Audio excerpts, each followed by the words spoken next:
Accounting class की और भी वीडियोस देखने के लिए मेरे चैनल को सब्सक्राइब कीजिए और साथ ही साथ बेल आइकन को प्रेस कीजिए ताकि मेरी अगली वीडियो की नोटिफिकेशन भी आपको मिल जाए। Hello and welcome to the accounting class. आज की वीडियो में हम लोग कुछ ऐसे पॉइंट्स को डिस्कस करेंगे जो कैश फ्लो स्टेटमेंट बनाते वक्त ध्यान रखना पड़ता है, यानी प्रिकॉशंस। 3 बातें हैं जो इस वीडियो में मैंने बताई हैं, उसको आप ध्यान रखेंगे ताकि आपकी कैश फ्लो स्टेटमेंट में कोई गलती ना हो। तो चलिए शुरू करते हैं वीडियो, उसको समझ लेते हैं। लेकिन एक बात बता दें आपको कि पूरी तरह से समझने के लिए आपको पूरा वीडियो देखना पड़ेगा। तो चलिए शुरू करते हैं। सबसे पहला पॉइंट क्या है, कौन से प्रिकॉशंस है जिसका मुझे ध्यान देना पड़ता है। पहला है verify whether the balance in surplus that is balance in statement of profit and loss account is positive और निगेटिव। आपको देखिए, जब आप कैश फ्लो स्टेटमेंट बनाते हैं तो उस वक्त आपको नेट प्रॉफिट लिखना पड़ता है। तो ये जो नेट प्रॉफिट होता है वो आपको कहाँ से मिलता है? वो आपको मिलता है बैलेंस शीट के रिजर्व्स एंड सरप्लस से। बैलेंस शीट में रिजर्व्स एंड सरप्लस एक हेड होता है, उसके अंदर आपको वहाँ से आपको सरप्लस पता चल जाएगा। तो जो सरप्लस होता है 2 साल का जो डिफरेंस होता है, उस डिफरेंस को ही हम लोग ड्यूरिंग द ईयर यानी उस साल का सरप्लस या उस साल का प्रॉफिट मानते हैं। लेकिन ये 2 साल का जब आपको सरप्लस दिया रहेगा कैश फ्लो स्टेटमेंट बनाने के लिए, तो किसी एक साल का अगर पॉजिटिव है, किसी एक साल का निगेटिव है, तो क्या करते हैं? दोनों साल का पॉजिटिव है तब तो ज़्यादा प्रॉब्लम नहीं है। लेकिन अगर किसी एक साल का पॉजिटिव और किसी एक साल का निगेटिव सरप्लस है, इसका मतलब ये है किसी एक साल आपका प्रॉफिट हुआ है और किसी एक साल लॉस हुआ है, तो डिफरेंस निकालेंगे कैसे और वो डिफरेंस क्या होगा और कितना होगा, कैसे लिखा जाएगा, इसको समझ लेते हैं। तो इसमें मैंने 2 केस बनाया है। पहला केस है कि इफ़ ओपनिंग बैलेंस यानी कि प्रीवियस ईयर का बैलेंस अगर निगेटिव है तो क्या करना चाहिए? Add it to the closing balance यानी करंट ईयर का बैलेंस।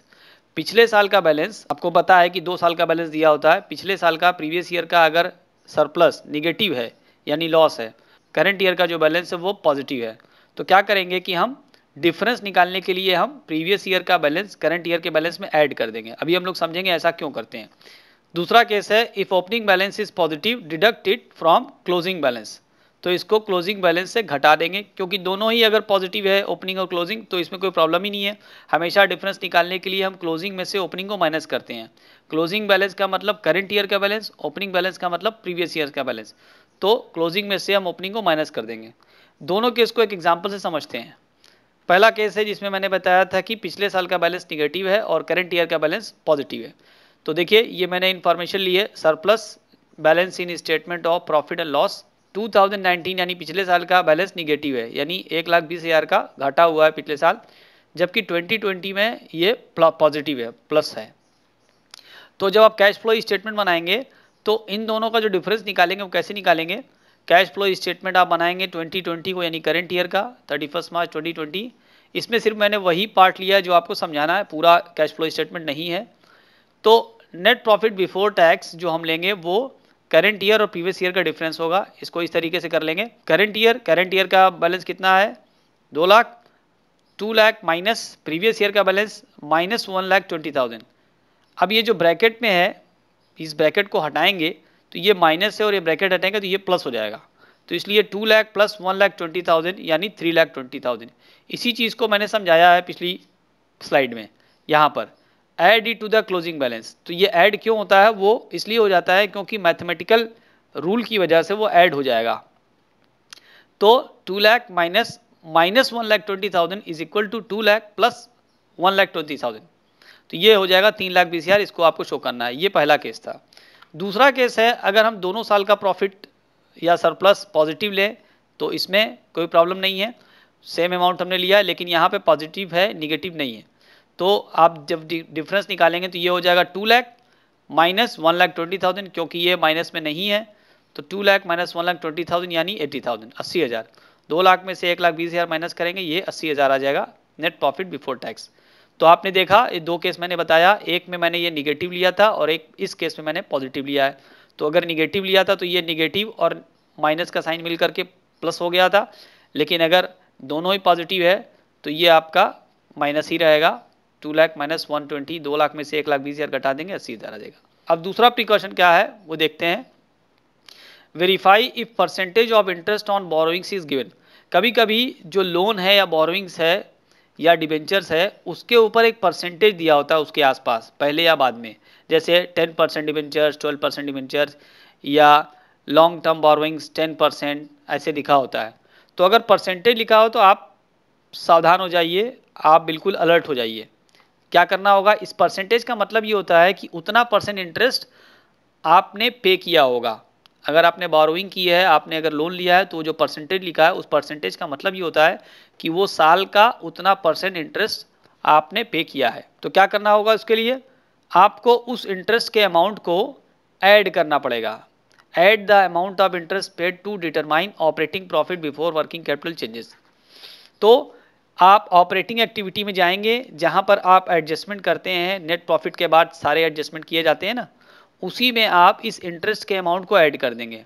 आप इंटरेस्ट कैलकुलेट करेंगे, जितना इंटरेस्ट आएगा उसी इंटरेस्ट को मान लेंगे कि ये सारा इंटरेस्ट पे किया है आपने डिबेंचर्स पर, और उसको ऐड कर देंगे। वो ऐड इसलिए कर देते हैं क्योंकि ये जो इंटरेस्ट ऑन बोरोइंग्स है ये आपका फाइनेंसिंग एक्टिविटी का पार्ट है, फाइनेंसिंग एक्टिविटी का। और आप जब कैश फ्लो स्टेटमेंट बनाते हैं तो जो नेट प्रॉफिट आप लेके चलते हैं, उस नेट प्रॉफिट को आप यहाँ ऑपरेटिंग एक्टिविटी से ही कंसर्न कर रहे हैं पहले वाले पार्ट में। तो जो नेट प्रॉफिट होता है उस प्रॉफिट में से आपको वो सारी चीज़ें एडजस्ट करनी पड़ेंगी जो नॉन ऑपरेटिंग नेचर की हैं और जो नॉन कैश नेचर की हैं। तो ये जो इंटरेस्ट है बोरोइंग्स पर, यानी जो आपने उधार लिया उसके ऊपर जो इंटरेस्ट है, ये फाइनेंसिंग एक्टिविटी का एक तरह का खर्चा था और कैश पेड था। तो इसको आपको ऐड कर देना चाहिए नेट प्रॉफिट में, क्योंकि ये अमाउंट आपका नेट प्रॉफिट निकालते वक्त प्रॉफिट एंड लॉस अकाउंट में घटाया गया होगा। तो आपको वो अमाउंट, जो चीज़ जो घटाया गया है, जो नहीं घटाया जाना चाहिए था, तो क्या करेंगे, उसे ऐड कर देंगे, तभी तो एडजस्टमेंट होगा। तो पहला काम तो ये करना है कि इसको आपको ऐड कर देना है। दूसरा काम, यही अमाउंट आप फाइनेंसिंग एक्टिविटी में दिखाएंगे दूसरी जगह। फाइनेंसिंग एक्टिविटी थर्ड एक्टिविटी होती है। पहली एक्टिविटी होती है ऑपरेटिंग, दूसरी इन्वेस्टिंग, तीसरी फाइनेंसिंग।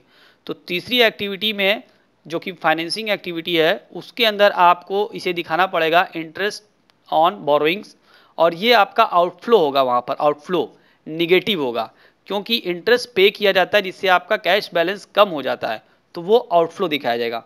इसको एग्जाम्पल से समझते हैं।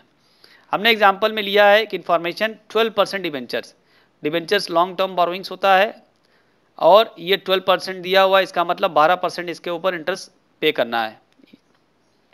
2 साल की वैल्यू दी है, 2019 की दी है 3,50,000 और 2020 की दी है 4,50,000। अब एक बात आपको यहाँ पे ये समझनी होगी कि कौन से अमाउंट पर आपको ये इंटरेस्ट कैलकुलेट करना है, पुराने वाले या नए वाले। इसके लिए आपको ये जानना ज़रूरी है कि ये जो नया अमाउंट 2020 में हुआ है 4,50,000, ये कब हुआ है। अगर ये 4,50,000 जो कि 1 लाख बढ़ा है पिछले साल से, ये साल के शुरू में हो गया, तो इसका मतलब ये 4,50,000 पूरे साल था। लेकिन अगर ये 1 लाख आपका साल के आखिर में बढ़ा, यानी 2020 के आखिर में बढ़ा, तो इसका मतलब ये हुआ कि ये अमाउंट पूरे साल नहीं रहा, पूरे साल 3,50,000 रहा। ये जो 1 लाख का अमाउंट बढ़ा है वो एडिशनल इन्फॉर्मेशन में लिखा हुआ है, ₹1 lakh debentures were issued on 31 March 2020। तो ये 31 मार्च 2020 को 1 लाख बढ़ करके हुआ है, यानी पूरे साल आपका जो अमाउंट था वो 3,50,000 ही था। तो वो अमाउंट जो पूरे साल रहता है उसी पर हमेशा इंटरेस्ट निकाला जाता है, इस बात को ध्यान रखिएगा। तो 3,50,000 पे इंटरेस्ट निकाल लेना है। अब आइए कैश फ्लो स्टेटमेंट में क्या क्या करना है। Net profit before tax and extraordinary items, ये एक फिगर हमने एज्यूम कर लिया है। हमने एक अमाउंट ले लिया, अपने मन से एज्यूम किया हुआ है, 2,75,000 मैंने ले लिया है। अब इसमें ये जो इंटरेस्ट कैलकुलेट करके आपको दिखाना है, जो मेरा मेन कंसर्न है यहाँ पर, कि इंटरेस्ट ऑन डिबेंचर्स को आपको ऐड करना है। देखिए ये ऐड किया है मैंने, ठीक है, एडजस्टमेंट में इसे मुझे ऐड करना है। ये जो इंटरेस्ट है ये 3,50,000 पे निकाला गया है 12%। ये 12% क्योंकि ये 12% लिखा हुआ है, तो यही 12% यहाँ पर निकाल लिया गया, और ये हो गया 42,000। तो ये 42,000 इंटरेस्ट ऑन डिबेंचर्स ऐड हो गया है। अब आइए तीसरी एक्टिविटी में यही इंटरेस्ट ऑन डिबेंचर्स को हम शो करेंगे। Interest on debentures paid 42,000। यहाँ पर ये जो इंटरेस्ट ऑन डिबेंचर है ये आउटफ्लो होगा, इसीलिए हमने इसको ब्रैकेट में लिखा है, इसका मतलब निगेटिव, क्योंकि ये पैसा आपके पास से जा रहा है, और ये फाइनेंसिंग एक्टिविटी का पार्ट था, इसलिए इसको फाइनेंसिंग एक्टिविटी में होना चाहिए। ठीक है, तो 2 काम हो गया। पहला, आपको यहाँ पे एडजस्ट करना है इंटरेस्ट ऑन डिबेंचर्स को, ऑपरेटिंग एक्टिविटी में ऐड करेंगे, और दूसरा, इसी अमाउंट को आप फाइनेंसिंग एक्टिविटी में दिखाएंगे जो कि निगेटिव होगा क्योंकि ये आउटफ्लो है। चलिए तीसरा केस समझते हैं और आखिरी। वीडियो पूरा देखेंगे तभी समझ में आएगा, क्योंकि कोई भी पॉइंट अगर आप छोड़ देंगे तो फिर क्वेश्चन लगाते वक्त प्रॉब्लम आएगी। पूरी जानकारी के लिए और पूरा मार्क्स पाने के लिए पूरी बात को समझना जरूरी होता है। तीसरा पॉइंट समझते हैं, verify if the percentage of interest on investment is given. अभी पिछले वाले पार्ट में मैंने देखा कि इंटरेस्ट ऑन बोरोइंग्स दिया हो तो क्या करते हैं। इस वाले पार्ट में ये देखना है कि इंटरेस्ट ऑन इन्वेस्टमेंट दिया हो तो क्या करते हैं। जिस तरीके से डिवेंचर्स के साथ कुछ परसेंटेज लिखा होता है तो इसका मतलब ये होता है कि आपको उतना परसेंट इंटरेस्ट देना था। उसी तरीके से अगर लॉन्ग टर्म इन्वेस्टमेंट के आगे कोई परसेंटेज लिखा हो तो इसका मतलब ये होता है कि आपको उतना परसेंट इंटरेस्ट मिलेगा। ठीक है, दोनों में डिफरेंस है। इंटरेस्ट ऑन बोरोइंग पे किया जाता है और इंटरेस्ट ऑन इन्वेस्टमेंट रिसीव किया जाता है। तो अगर इंटरेस्ट ऑन इन्वेस्टमेंट आपको मिल रहा है, इन्वेस्टमेंट के आगे परसेंटेज लिखा है, तो ये माना जाएगा कि उसके ऊपर वो परसेंटेज पूरे साल का आपको मिला है। और वो जो इंटरेस्ट आपको मिला है वो आपका नॉन ऑपरेटिंग एक्टिविटी का आइटम है, वो इन्वेस्टिंग एक्टिविटी का आइटम है। तो अगर वो ऑपरेटिंग एक्टिविटी में कहीं जुड़ा हुआ था तो उसको मुझे वहाँ से निकालना पड़ेगा।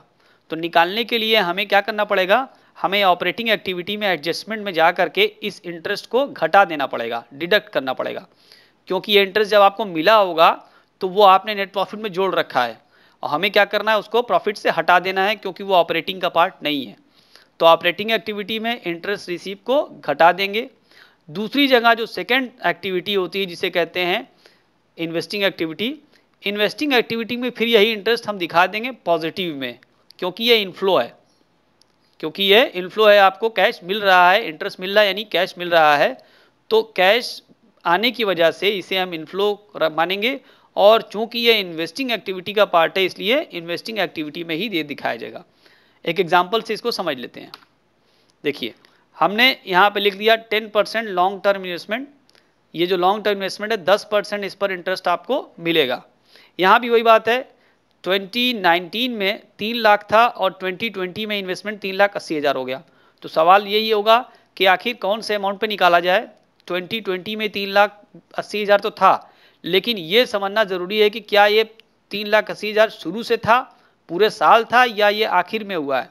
तो इसके लिए एडिशनल इन्फॉर्मेशन दी है कि 80,000 जो इन्वेस्टमेंट है that we are made on 31 March 2020, यानी ये जो 80,000 इंक्रीज़ हुआ है 2019 के मुकाबले, ये 80,000 इंक्रीज़ पूरे साल के शुरू में नहीं हुआ है बल्कि ये साल के आखिर में हुआ है।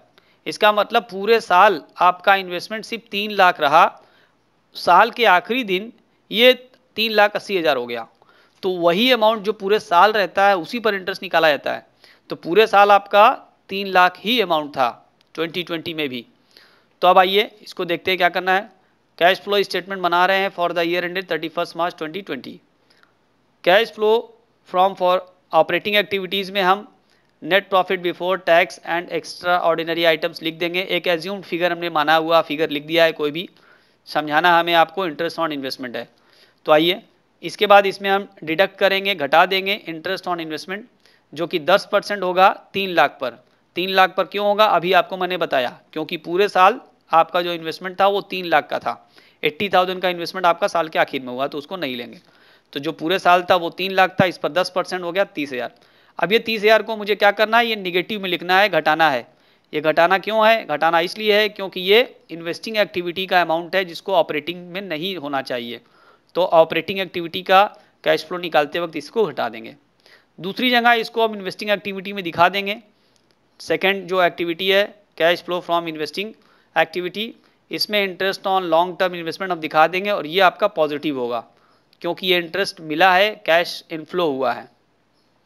उम्मीद करते हैं आपको ये इन्फॉर्मेशन यूज़फुल लगी होगी। तो अगर आपने मेरे चैनल को अभी तक सब्सक्राइब नहीं किया है इसको सब्सक्राइब कर लें। इस तरह की और भी यूज़फुल इन्फॉर्मेशन मैं वीडियो में डालता रहता हूँ। वीडियो अच्छा लगा हो तो लाइक कर दें, शेयर करना ना भूलें। Thanks for watching. मिलते हैं अगली वीडियो में, तब तक के लिए गुड बाय। अपना बहुत ख्याल रखिए।